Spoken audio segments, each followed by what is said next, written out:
Hey there. So we're going live again tonight for another Body Love chat, and we have Magx tonight joining us, so we'll just give her a few minutes to get in here. But for anybody that hasn't joined one of these in the past or aren't familiar with Mend, my name is Amanda Bicking, and I'm the owner of Mend, and I call myself a style clairvoyant, a body love coach, and a designer. And I think Meg's is going to be here in just a second. So we'll wait for her to join. Okay. Here we go.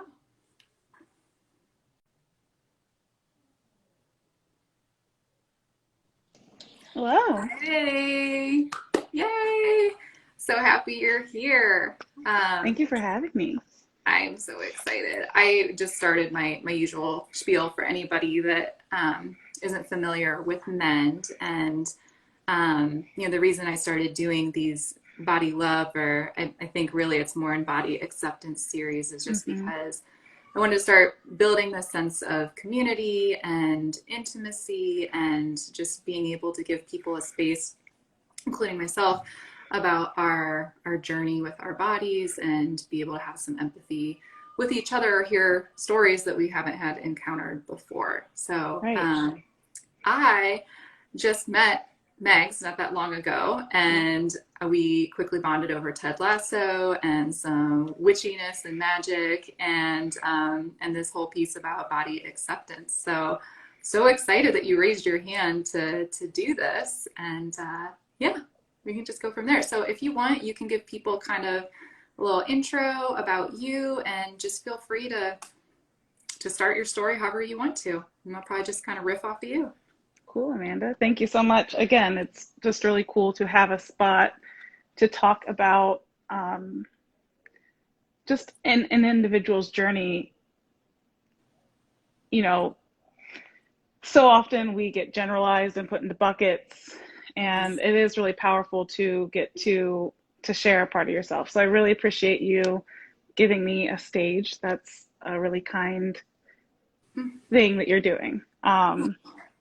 Thank you. Yes, we did bond really quickly over Ted Lasso. Um, and if you have not seen that show, it is a wonderful, hilarious, wholesome show to Delightful. watch. Yeah. My name is Max. My pronouns are she, they. I am an artist, and um, I try to be a friend to as many people as I can. That's what I decided my title would be.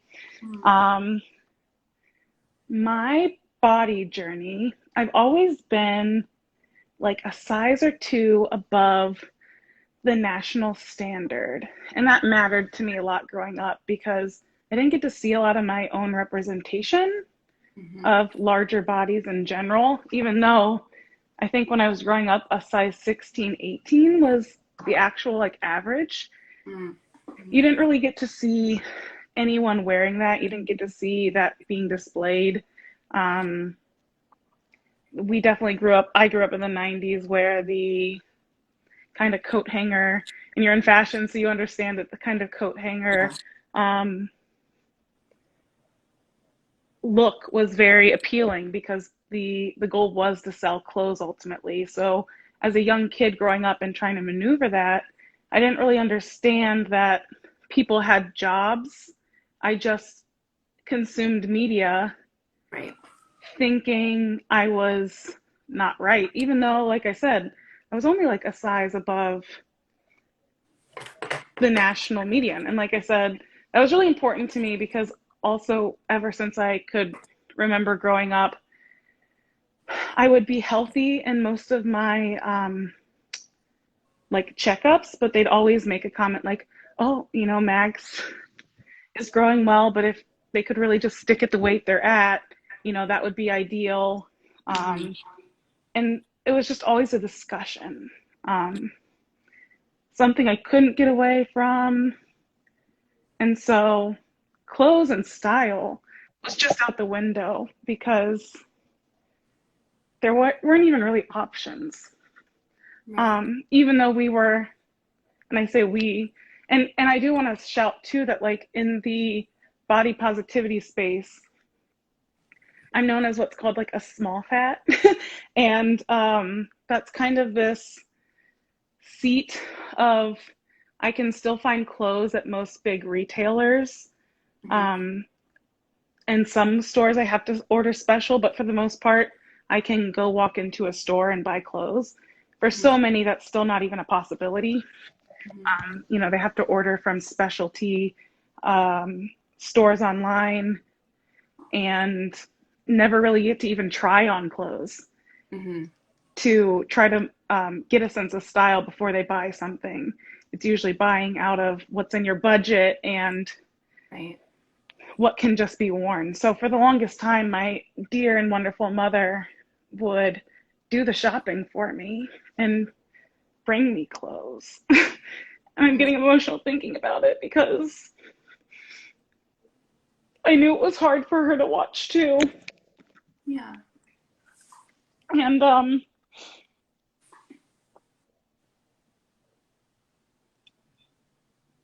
now there's just so many people who are like Lizzo, I'm just gonna bring up Lizzo and hype her up whenever I can. Yeah. Of Um, course. because she has such a strong and beautiful and wonderful, capable body. Mm-hmm. Um, and is still, at the center of many discussions based on her appearance and what she wears, where it wouldn't even be questioned if it was not even, I don't even want to say like average, because again, I think our sense of that is skewed. Um, but our bodies are just judged so harshly. Mm-hmm. Um, and so I think who I'm trying to talk to today is your inner child, everyone's inner child, because I don't think even what I feel is abnormal to anyone. I watched the previous two body love talks, and a lot of us have had really similar feelings of self hatred surrounding our bodies, no matter where on the range we fall. And so, Right. who I'm talking to is the inner child and parents of children, um, because ultimately everything matters. Like what you show your kids and how you talk about bodies matters. Mm-hmm. Um, and I just want to bring attention to the fact that it even goes beyond what we're capable of wanting for ourselves. Like my ultimate journey to body acceptance came from a strong desire to not contribute to fat phobia, which came from a strong desire to not contribute to racism, which came from a strong desire to see other people's stories, right? Mm-hmm. Um, Yeah. so yeah. Yeah. Oh, yeah. Thank you for sharing all of that. And I'm so grateful you're here. Your journey is all, like you said, all of our journeys, although unique and different, that there's so many themes, like you said, of self-hatred or, trying to fit into a box and control too. I Yeah. think I think for me at least, that was a big theme, like trying to control, what I eat or what I wear, which I do. That's why I do resonate with style and fashion, is because like it's it's a tool that I can use to express myself. And when I was younger and felt like very unseen, it was something I could gravitate towards. But I think what's so illuminating and like important what you're saying is like, and Karen said too, is Mm-hmm. like you didn't have that choice necessarily, right? And that's, Right. especially at a young age, that's really hard. And that's, I don't, we'll see if my sister joins or not, but that's the theme you said about parents too. That's one of the things I noticed as I got older and became a parent, is like, I'm sure I'm messing up, right? But like trying really hard to be careful about how I talk about myself and Penny and her body and like things like that, because there were things that stuck with me, like watching my mom diet like this whole time, and like calling herself names and things like that. And me, I'm even saying now as like grandma, like, well, I think you're beautiful. Like, let's not talk like Right. that, you know? But it was so prevalent, like, as my mom was growing up too, right? Like, as she became an adult, and like you said, in the 90s, like that culture and stuff. So it's not like they did anything wrong, but it's just something that really stuck with me. And some of that, not all of it, contributed to my actions with, you know, disordered eating and things like that, because I just felt like I needed to be, Perfect. And yeah, do things like, perfectly. And there is a right and wrong way to do things. And I think what I'm learning too, and like I said, I did say parents of children, but like I honestly think everyone's a parent of a child because our own inner child our never really actions. goes away.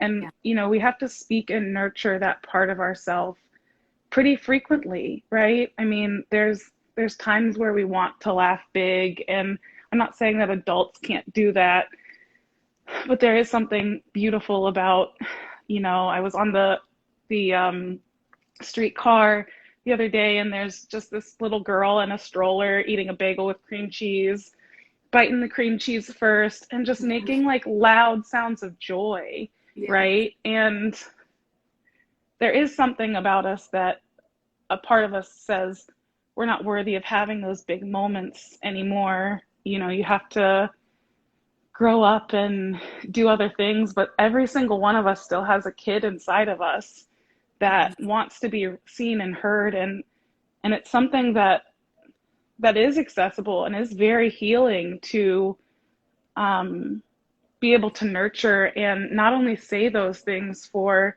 maybe the child you have, but the child that's within you, and say, hey, we're not going to talk about our bodies, not because I don't want little ears to hear it, but because like it's not fair to me either. I mean, Right.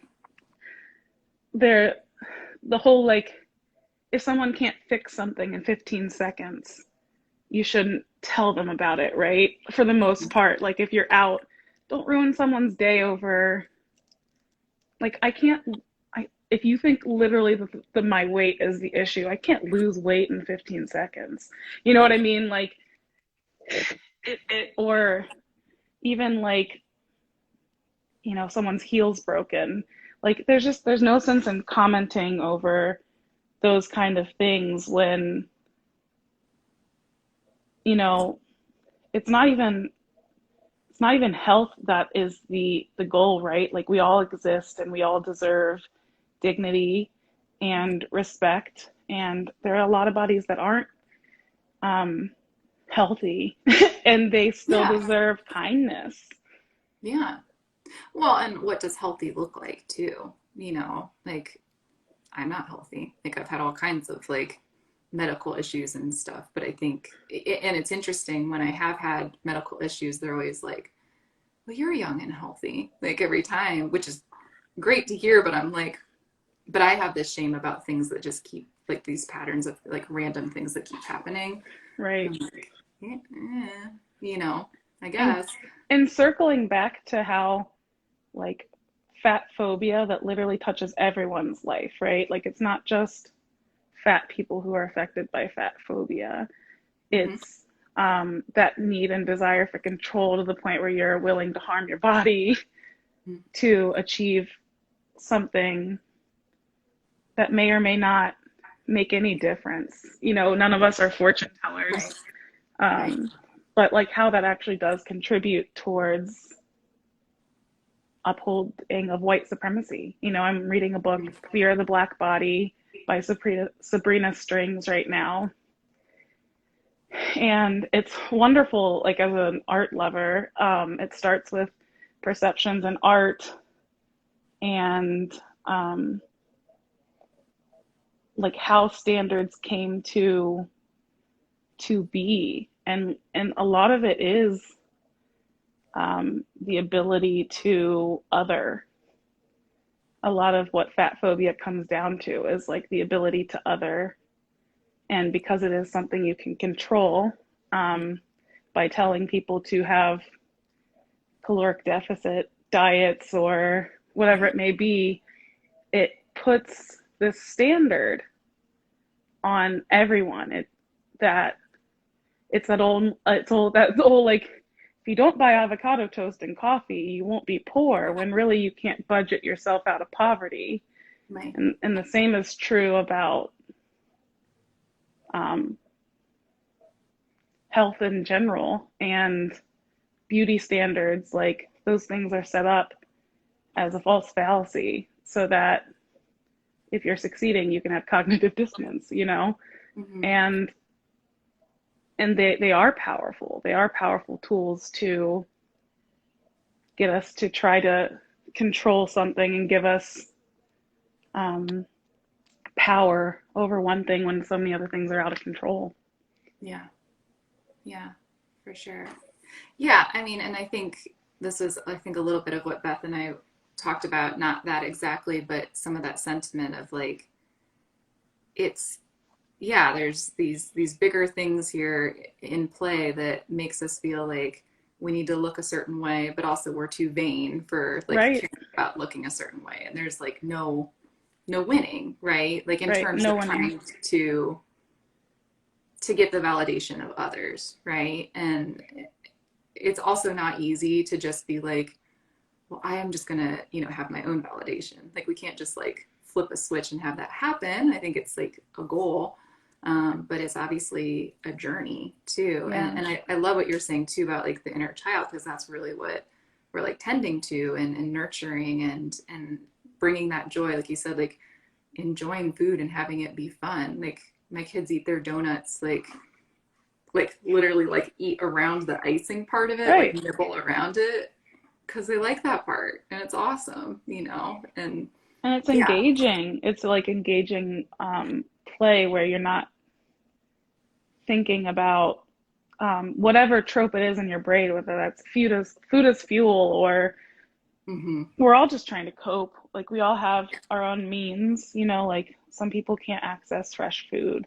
We Yeah. all have our own um, tastes, like some people don't like only like a certain texture and have really specific safe foods. And I think tying this back into like style is like I really no longer really consider myself to have a style except for like whatever will make me feel the most present. So that Mm-hmm. means, and you talked a little bit about this. I caught one of your snippets when you were flying and you were like talking about like the linen waistband and what's comfortable, and being able to be present and think 5 steps ahead to, hey, I'm going to be dancing tonight. I need to make sure whatever I'm going to be wearing, I can squat in, or, I Yeah. can move in that, like, because there are certain times where you want to dress to make a statement and you go into that knowing I'm not really going to be able to like move much, but like what's Yeah. important to me is like there's a way to show off this outfit I'm really proud of and I want to do it at this event. And that's perfectly beautiful and you've made a big decision, but that was your thought process into what's going to make you most present and engaged in that Yeah. event. And then there's other Yeah. nights where like it's more important that I get there than what I'm wearing, Yeah. and leggings and a hoodie does it. And Yeah. Yeah. and and so for me, style, we talked about this on our first friend date, was a big part of that was actually cleaning out my closet and getting rid of the other wardrobes that I've carried around for so long. Right before I was deciding what to wear, and at first I was gonna put on like literally this like little dress that I've had probably ever since I was like 16. That like sometimes I wear it as a nightgown, other times I'll throw it on with leggings, but I like still wear it. Um, that's that inner child work. Yeah. um, Yeah. but there's just something really fulfilling about knowing what you're dressing for and being able to make decisions based off of it. And for a long time, I had a lot of excess because it was, will I ever get down to this size again? Or will I ever be that big again? Mm-hmm. Or just all the questions that make you keep things, that don't belong to you. That at that point, all those clothes that I was carrying around, they belonged to whoever they wound up with, when I dropped Yeah. them off. Yeah. But I was keeping them because, and I think a lot of people, this isn't just like growing up fat, but like you see, one day you decide you're not an before and after anymore. You Right. know, there's Yeah. no end goal. There's no living life after you lose this much or after you get this degree. Like those things are great to help motivate us through really hard times, but living in the present and finding enjoyment in the moments between, that is crucial to being able to show up um, authentically. And we don't always have the capacity to do so, but I do think starting with what you wear and what you're going to be comfortable in, because we have to, for whatever reason, someone made up the rule, we have to cover our private areas. I wasn't there, it wouldn't have been my decision. I know. But now that we do, like, finding clothes that you can be present in is a really great way to show up for yourself. I love that. I'm like writing that down because I want to have that in front of me. I think, I was thinking about what you're saying about like cleaning out your closet. And I think, like for me, and I think for lots of people, like what's obvious is that by holding on to those things of when I get down to this size, or yeah, like if I get bigger, then I have these things, you're it's I think it's punishing yourself too, because you're just like, I'm when I get here I'll do that. But and so I'm like, when people say, I'm gonna wait to go, I'm really excited, like they're like, I'm really excited to find some new clothing or go shopping, but I'm gonna wait until I lose the 10 pounds first or something like that. Not that I haven't been there too. Right. I've been there But too. I'm like, oh gosh, then you're like you're ready for that fun now, right? Like if you're excited about it, like Right. you're ready for that now, but you're like going to have to like work yourself or almost like punish yourself till you get to that point, and then that's the goal. And like you said, there's things that are for motivation, but then you might get stuck in that pattern, Right. And so I love what you're saying though about being present. Like it's such a beautiful way to express that sentiment, because it's just celebrating where you are now and what you're doing. And it's interesting when you're saying like wearing clothes that might be more constricting, but if your mindset is you're going to feel really good in it that night, that's great, And I've had um, some clothes that I bought when I was pregnant, but like in between pregnant, sort of like not Yeah. really like showing yet, and was like, this is great. I can probably wear this for a while. And then after I had the babies and things kind of sort of leveled out, like it's kind of a weird in between size, but I'm like, oh, these are comfortable. Maybe Right. this is the size. Maybe this is the size I should have been buying this whole time, Okay. So because now it's comfortable. Yeah. on that, I had a really dear friend who outgrew all of her shorts. And that's really hard when you can't feel comfortable at all. And it's about to be summer after Yeah. all of Yeah. us were locked inside, like literally. Yeah. And I was like, Katrin, oop, I named her. Sorry. But like I was like, go to Walmart. Like get comfortable pants. Like they've always done me a solid. I got clothes, and again um that goes back to like buying like within my means and who was making clothes for me. I've still Mm-hmm. got clothes like that are staples in my closet, that like there's this beautiful long sleeve athletic shirt that I wear to dress up skirts and jeans. And like, Yeah. you get inventive and you find things that fit you, but it's worthy of now. Like you are worth it if you can, wherever you can go to find that, whether it's thrifting or whether it is a service that Mm-hmm. maybe takes some of the work out of it for you. Like you offer a more personalized one. There's websites as well. Yeah. Um, Whatever it means that you can be comfortable and feel good, you are worth it right now. Yeah. And Yeah. and we did realize together, like I had to realize, like I never bought clothes that fit me because I was so obsessed with like staying at an extra large that I would just look for extra large clothes that fit me, as Right. opposed to like bumping up a size. Like I never actually wore the right clothes, Yeah. um, the right size, because I was more concerned with it wasn't even the appearance. Like I wasn't telling anyone my clothes size. It was a mindset of that control. It goes back to that Oh, control yeah. of I'm a size this and trying to like um to maneuver that. But yeah, I never actually bought the right size clothes. I bought what I wanted to see, and I would try to find clothes that I wanted to see in that size and not just look for clothes regardless and see what fits, you know? Yeah. Yeah. I remember a couple summers ago when I was like, I'm going to wear shorts and I'm going to find ones that I feel comfortable in and buying a size or even two sizes up than like what I normally wear in jeans because we all know how shorts go. They like right up when you move around, like, Yes. all of that. And I was just like, I'm so much more comfortable when I'm buying a couple sizes up, knowing that these are going to move around and, when I sit, they're going to be like constricting and uncomfortable.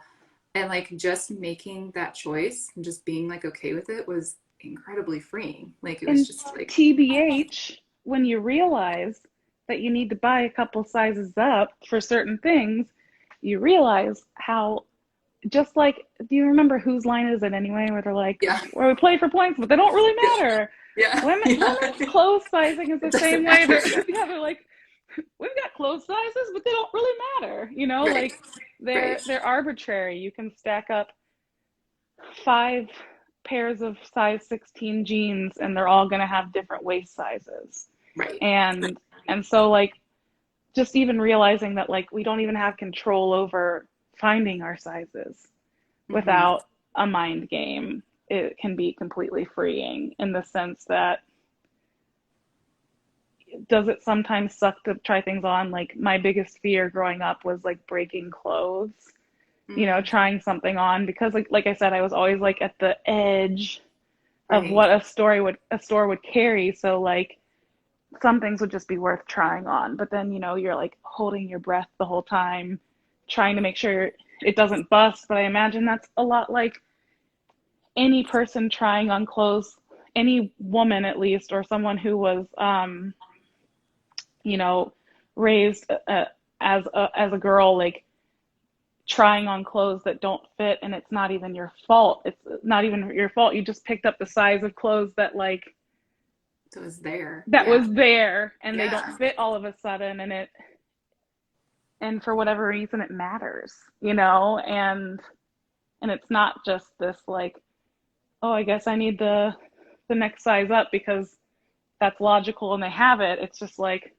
oh, I guess I need the next size up, and all of a sudden you're trying to think about how that happened when it didn't happen. It's just the Well, clothes don't have yeah, uniform I think sizing. I think in the past for me, when that has happened to me, it's been either it happened to me sometimes in high school because I was much taller and like broader shouldered than like a lot of the other girls in my school, but also like I love vintage and vintage people were different sizes then. And so it is possible to find your sizes that you want, but maybe it takes a little extra digging. And even though that has nothing to do with me and my size, it's still like kind of feels like a rejection almost. Like, Right. you know what I mean? I can't be a part of this. Yeah, When in yeah, all reality, like finding some of those clothes, like they probably just got that would have fit someone like my bodies at least, probably would have just gotten worn until they were rags. You know what I mean? Like out of that same need, like our culture doesn't just change very quickly over time. Like these are things that are pretty timeless that a lot of like everyone's been held to standards. You know what I mean? So this isn't even just um, since the press, like there's always been the am I enough? Am I doing the right thing? And um, am I wearing arsenic powder on my face? You know what I mean? Like just really weird stuff Yeah. we're willing to do to assimilate, um, because that means safety so many times. Hmm. Um, That's interesting too, because before things were more mass produced, like the assimilation, I feel like probably wasn't as high. So like you said, like in the time of, 50s or whatever dress I'm looking at, like so many people had made their own clothes or had them made right, for them. Like you right. go to the tailor and they're made for you. So I think it's like, I mean, of course, I'm sure there's same standards then or different standards, as there are now, but you kind of fit into it because it was made sometimes uniquely to you, Right. and then like you said, you kept it forever. Because you could wear it because you were comfortable. Buttons weren't Yeah, popping. You know what I mean? And yeah. that is the beauty of, I just started crocheting and Mhm. I'm able to like build really custom things that fit me the way I want them to fit me. Um, Not even that they're inventive or anything, just that like I can make the cup sizes the exact shape that I need them I in. love that. Um, you know, there is something really cool about having a skill like that, but with it's the same reason like even talking about food and bringing back food and fashion, like it right now it is we are in a world where sometimes it is cheaper to get a dollar cheeseburger from McDonald's Oh, than yeah, it is wait. to be able to get onions, buns, ground beef, and all of Yeah, those other things, and then you factor in the time to make it, and all of a sudden, you're out, and those things are really rewarding, but um, like being able to cook your own food and that kind of thing, but the our means also contribute, like, whether it's financial or emotional capacity to cook a meal or physical ability to cook a meal. The same goes for clothes, like learning to do those things and actually creating those things, they take time and they yeah, take the time to learn it. They take the time to be able to create it to a standard where you'll be able to wear it outside, whatever that means for you, because that's different for everyone. But um, that that is the condition of being able to like go run and pick up something at a store and it be affordable and within um, your means to do so. So yeah, I do imagine a lot of clothes leading up to industrialization were very custom made. They did have labels and all of that kind of stuff. I just watched the new Cruella movie. Have you seen it on Disney Plus? I haven't watched it yet, but sounds like a good thing to do with my young children. Yeah, Yes. and myself. Um, exactly. But yeah, like things are different and have changed, and um, there's like since there's like micro influencers now, there's micro fashion movements happening, and stores are trying to keep up with what the trends are, but we don't live in a world right now like within where I shop and the people like I know within my global network, like we don't live within like things where like people are making statements with their dress and then people try to copy that. It's like Right. we all find who we relate to. I mentioned Lizzo earlier, and like we all get to kind of follow our own idols in that. So it's a very interesting time we're seeing right now, even with what style means and what style could mean. Um, Exactly. Yeah.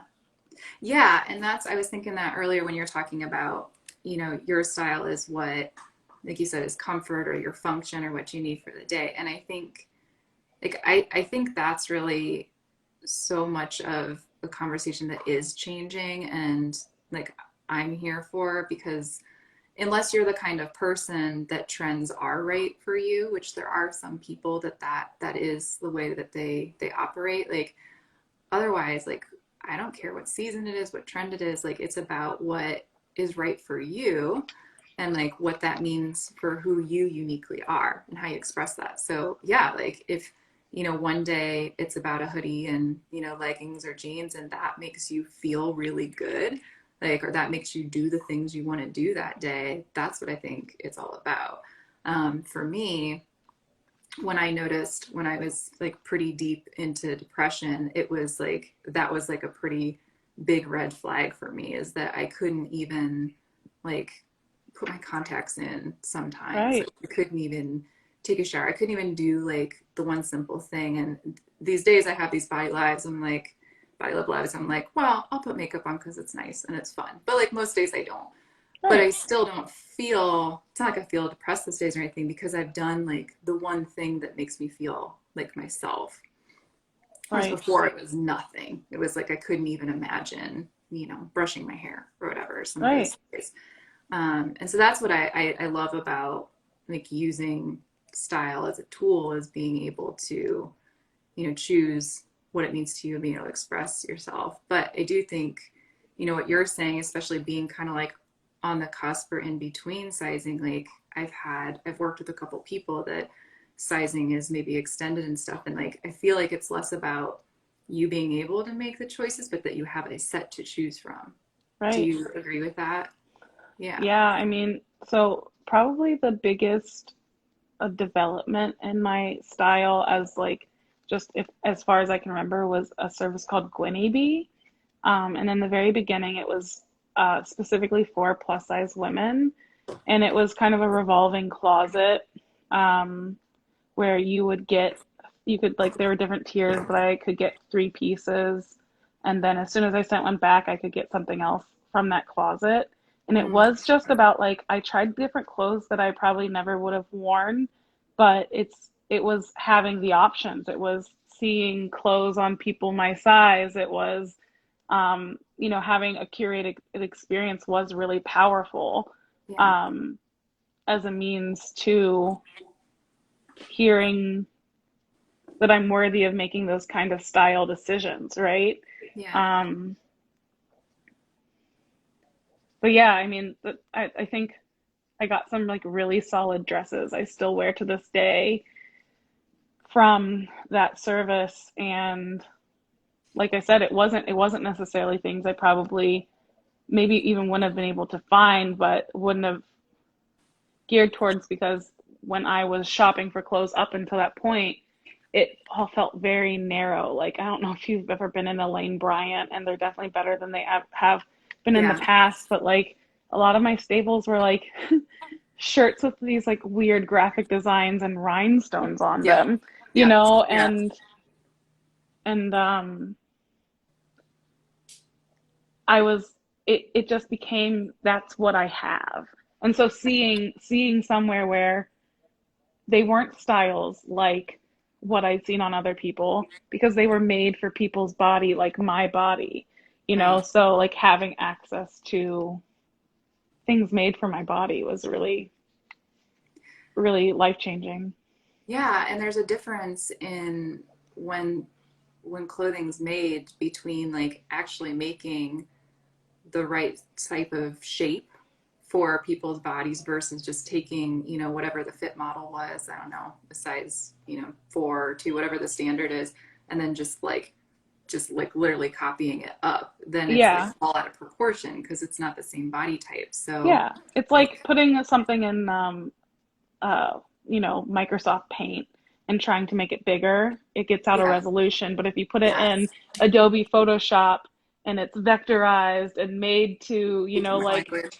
but it's made to be expanded, and it's designed with a range in mind, Right. then you get beauty no matter how far you transform it up. You know what I mean? Quality. Yeah. Quality. And um, there's not a lot of people thinking about that, even though like I said, like the that normal size has even moved up. Like the average American person who buys women's clothing is a size like 18, 20. Yeah. And they Old Navy just, you know, made their sizing more available and larger sizes in, but I don't even think they carry 30s in the store. You know what I mean? And like there's still a lot of people who are left out. When we say average, we have to remember that means a bell curve. That doesn't just mean where a lot of people stand. That means on as we go down, it's correlated on both sides. And so that means as many of there as there are that that we're currently selling clothes and marketing clothes towards, which I'm out of touch with it. I don't know what an actual size, but I'm still assuming it's below a 6. You know what I mean? Yeah. um, when in all reality, as many 6s as there are size 36 people who deserve the same dignity and quality clothes that this side of the bell curve is being catered towards, and even taking that point a bit further, fat bodies come in all different sizes. Right. I have what's called, I think, an apron where like my belly overhangs my fupa, Hmm. like just speaking very frankly, but like Yeah. that's called an apron. But there's some bellies that go up and that are more round at the top and don't overhang. And there's bellies that, like are non-existent, but then like all of a sudden, holy crap, you've got huge hips. And like there's just not a lot of variety made for how much variety there is. I was just thinking about that. Like, oftentimes when you, like, because it's very helpful information, especially when you're shopping online, to be able to see photos of people that hopefully sort of represent your shape. And when you can't see it, I feel like so often, like plus size or extended sizes or however they want to portray it, it's often still like an hourglass shape. It's always an hourglass shape. And And it's because that's the easiest to sell, right? right. Um, it's the easiest. It's kind of like when I was learning about makeup, I was taught in books that like, the almond shape is the ideal, and every makeup technique that works for other eyes is trying to get you more towards an almond shape. When in all Mhm. reality, there's so many cool things you can do with makeup that Yeah. fit your unique eye shape, but when you can train people to do the same thing, then you can monetize careers and like all of these like it all comes down to being able to market to people.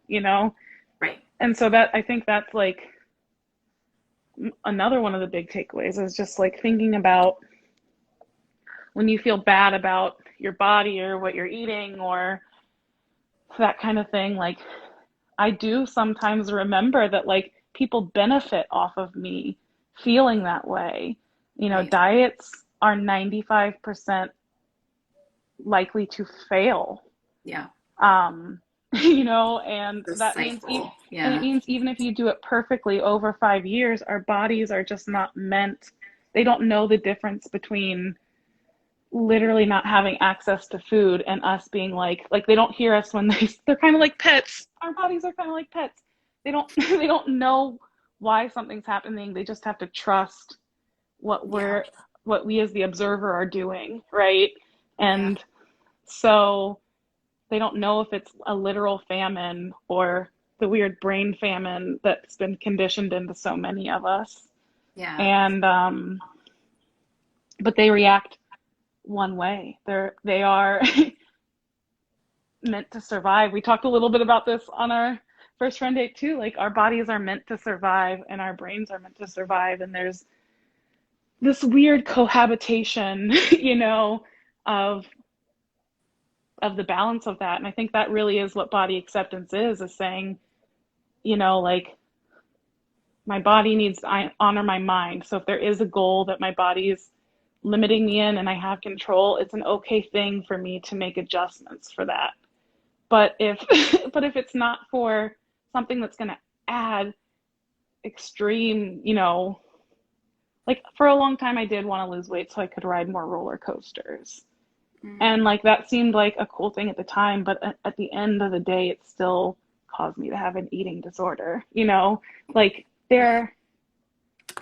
there are goals that you can want, but like if it comes at feeling peace in your body and feeling peace in your brain, it's not worth it.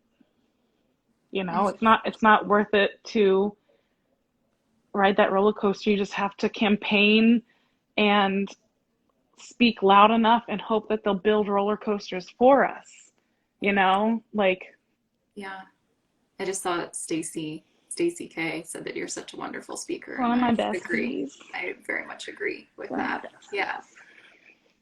Yeah, and I think what's been a journey for me, especially this past couple of years, is being like our bodies are often smarter than our brains. Like we think like we know what to do. We want to control and do things, and like when our body isn't operating in the way that we're trying to force it, that it's telling us something. It's Right? telling us. I think personally we all have like a natural shape. And Hmm. so when we fluctuate or things like that, like I think, I'm not a doctor by any means, but I've noticed, at least in my own body, like it likes to settle in one spot. Like, and sure, I can try to force it in one direction, but ultimately it usually settles back to where it likes to be. And Right? so why can't I, in this case, I'm talking about myself, like be happy about it? And I think that's been the biggest shift in the past 4 or 5 years, um, especially since I have my kids, that I'm just like cool with now. Like, this is how it wants to be. And it doesn't mean that there aren't triggers days that, set me in a loop in my brain, but I can respect like where my body's showing me where I'm supposed to be. Yeah. And it is true. Like your body, there, like again, everything's political, but like that's why it is important to have access to like health care. Like I do also want to mention like everything we have as far as the body positivity movement is built by Black women who created this space and are always the least likely to benefit from it. And medicine to Black women is so very deadly. And part of it is this um, that, like you said, like our bodies are smarter than us, like them making the space for themselves to celebrate their bodies as they were with how little access the Black community especially, but everyone right now can pretty much understand the United States has to like affordable health care. Mhm. um, it's just it's just really heartbreaking to think about how we literally have gotten so far out of touch with each other Mhm. that we've gotten out of touch with our own brains and our own bodies. You know what I mean? And it comes from that. It comes from the ability to say not my problem about, when you say one, not your problem about one thing, all of a sudden you feel helpless in your own life too. Like Yeah. giving that power away. And so like pretending you can do something in order to make sure you have health care, like keeping your head down. And I'm speaking as a white person, like keeping, when I would keep my head down just to like get a job to make sure I had insurance and that kind of thing. Like it's really important that the things we really can do to be radical every day is rest Yeah. and accept ourselves, knowing that there are forces that want us to do neither of those things in order for us to be able to ignore our neighbor. Mm. And when we talk about loving our neighbor as ourselves, which is like the golden rule in everything, they've found a way to make us not love ourselves. Of course we can't love our neighbor, you know? Yeah. And so that's why for me, like literally acceptance of my body and acceptance of what I can do instead of thinking about I could ride a roller coaster instead of this. I am capable of certain things that I can go out and do joyously Mhm. and honor what I do have. And that really is what resistance is when we're fighting, this war that they've begun to start in our own brains. And um by they, I'm trying not to do conspiracy theory. I literally mean like people want to be able to market to us, and Yeah. millennials especially are so hard to market to. Again, that kind of goes back to means, but also because we have these, like, we've realized the value of finding people who look like us that we want to look up to. Yeah. And because of social media, we have more access. And um, so that's who I mean by they. I'm not like trying to be like there are lizard overlords or whatever, No, no, like no, no. weird I things. know But what you like, mean. but there are people who want to be able to say you are this or this so that their Facebook algorithms can work. You know what I mean? And so, Yeah, yeah, and to consume more too, because yeah, if you're not happy with yourself, you're going to keep trying to reach, different standards and try other things. right, There's not really a market for just there's a market for everything, but not wanting because you're satisfied doesn't sell. Yeah. right. I what are you were saying something that like really resonated with me. Oh, like when you're talking about like how you see yourself and like how that affects other people. I love that sentiment because I do notice the more and more I am accepting of myself and who I am and my body and all the other things with it, like the the ego and the criticism and all that stuff in my brain really does start to go down, like because I'm having more joy in myself and I can like take the blinders off and see how beautiful everyone else is too. And you have like a really good example given to you by yourself of what love means. Yeah. And I think like I think we've talked about body neutrality in all three of these, but Mm-hmm.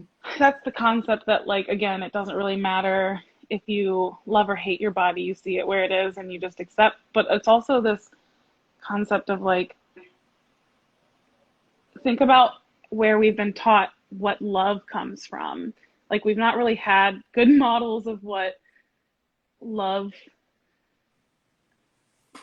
can mean. You know what I mean? Like, when most of us are growing up, at least in the United States, where like, you know, we're not taking good care of our people. So like, it's kind of like, what's the point? But also like, love means something different to everyone. Yeah. And so body relationship, Mm-hmm. you know, body love takes work just like any relationship. It takes being there Absolutely. with it on the bad days. It Yeah. takes hyping it up for yourself on the good days. It means taking pictures. And I do want to share, this is one of the things that helped me the most, was like Yeah. actually taking pictures of Yes. myself and outfits of clothes that I wear. This is like my favorite dress. It's from Old Navy. I And love it. actually, my friend Candace was able to find me a very brand new one thrifting. So I now have one that's like a light navy because it's been worn so much, and a dark navy. I Same stairs. love it. Yeah.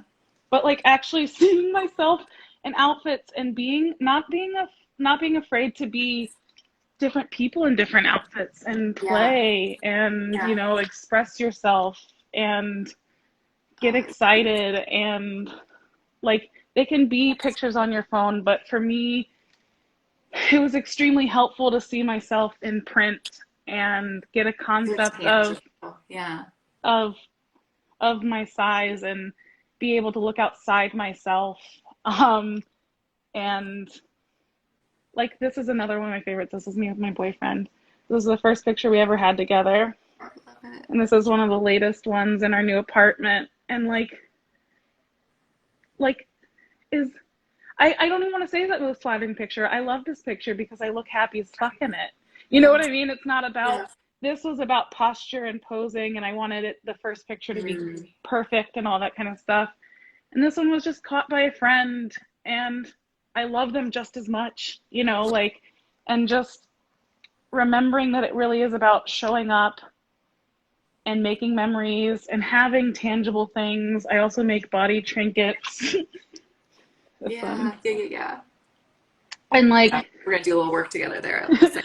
and just like things that bring me joy, and in being able to see myself. And I think everyone deserves that. Mm. Everyone deserves to take the picture, to wear the outfit, to show up and be able to be happy. And if that means you come to my house in a onesie, I want it. If that means you come to my house in a corset you can't breathe in, I'll hype you up and I will make sure you're not bending your knees too much and I will give you water. You know what I mean? Like You will. I, Yeah. I don't care. I want you to be there. I want Yeah. you to be there and be you. And clothes are really foundational in that, like in being able to get there. Because like I said, I don't know who made the rule, but we're not allowed to show our private parts. Well, I like that you just showed us too. I think that's so important. Like we often don't, I think we take more pictures of ourselves now that it's easy when you have a phone and things like that. But and this is also just my personality, but it's like I am an introvert, so like I don't want to take my picture, but I also like do want someone to take my picture, and I want it to Yeah. be like gorgeous and amazing, right? Like, and Yeah. you're right. Like everybody deserves to see themselves like in that moment and feeling amazing, and I love that you just showed like it can be simple, it can be one thing, and I think that's beautiful, and yeah, I love it all. I mean, you and I are on the same page of like, please wear what you want, and I'm gonna just like hype you up because that's what I like doing. What I'm doing has been a journey to figure out what I like to do, but it's like I just want you to feel amazing. You know what I Mm-hmm. mean? And if I offer assistance in some way, that's awesome. I just want to hype you up. I Right. love that. Everyone deserves the person who says like, stop, I want to take your picture. And I think Yeah, that's something like, look out for moments where you can take your friends pictures and like little moments that they might not even think to see themselves. My friend Beth took a picture of me working remote from her house, but I guess I had really good posture, and she took this mhm, picture of me, and it wasn't ever a way I got to see myself before. yeah. And even if they're like, "Oh my God, delete that." If you see beauty in someone, take the picture, you Yeah. know, And like tell because people when you think they look beautiful. yeah, Like, someone told me they liked my hair yesterday, and it was just like tied up in like a bandana, and I was like walking from this park and it was hot as fuck and my face was all red and I just didn't expect a compliment and just that like nice, I like your hair.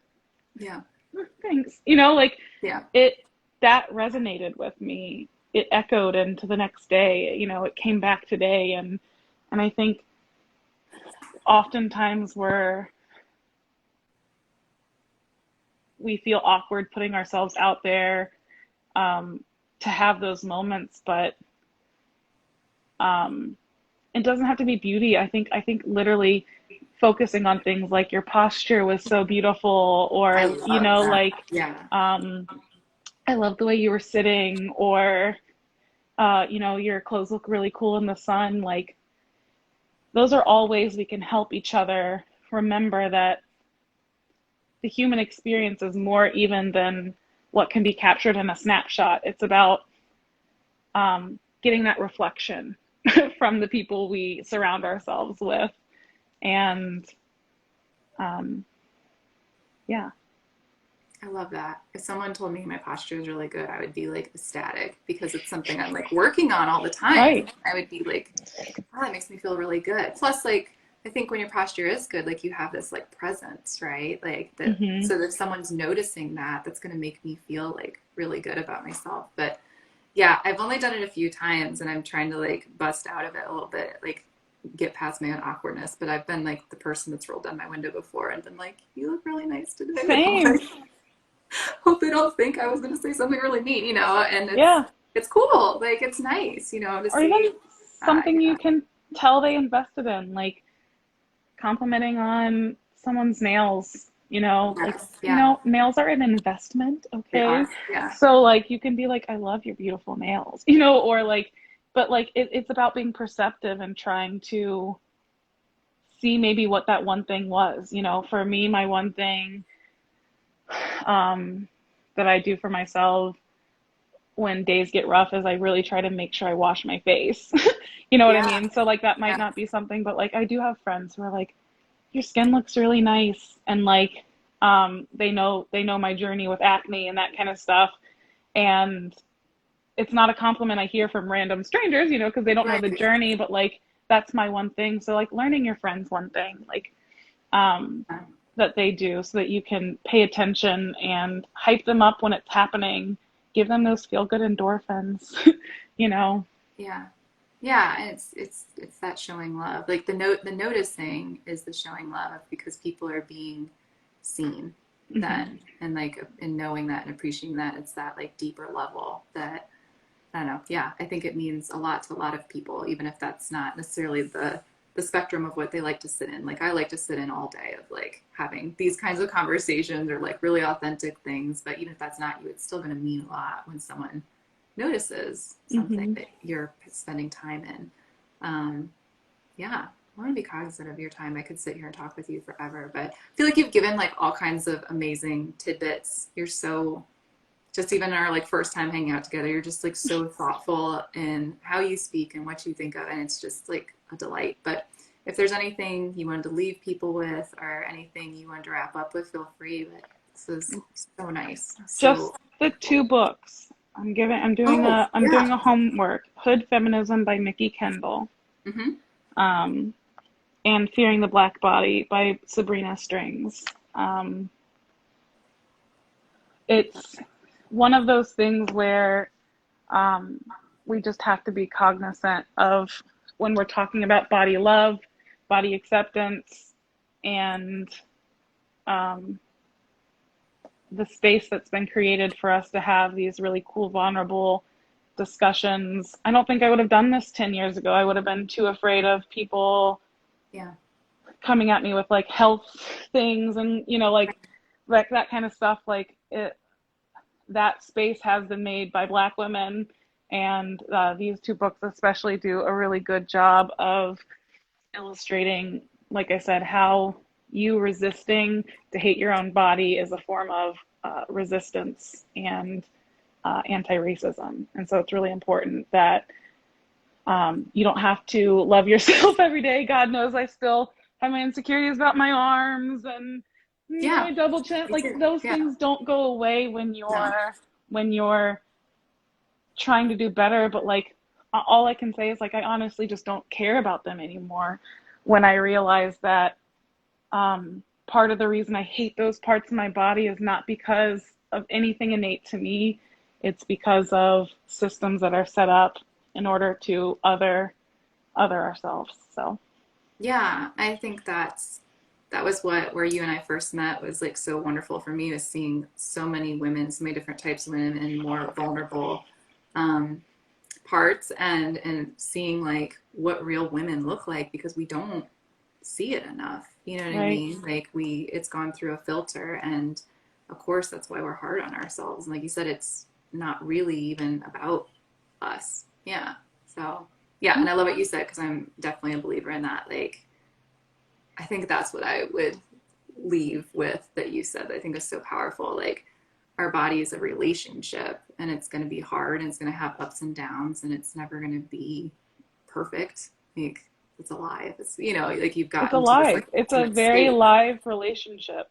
Yeah. And it's going to flex and move. And I think for me, at least personally, like the biggest thing has just been the noticing, like the noticing and like being okay with that feeling and like sitting in it and not having to really do anything with it, but just seeing it be there and that connection with my body then because the past few years I've felt so disconnected with my body. Like going to a doctor and try to explain to them what's wrong has been difficult for me, For whereas in the sure. past it was easy. Um, and so like bringing that awareness back to it and like you said, like letting our brain be a little bit less loud and see what our body's naturally trying to tell us and going off of that. Hmm. Love it. Well, thank you so much. Thank you. I should tell people I do have some more people in September that wanted to chat. So I'm really excited about that. I'm excited to Um, watch.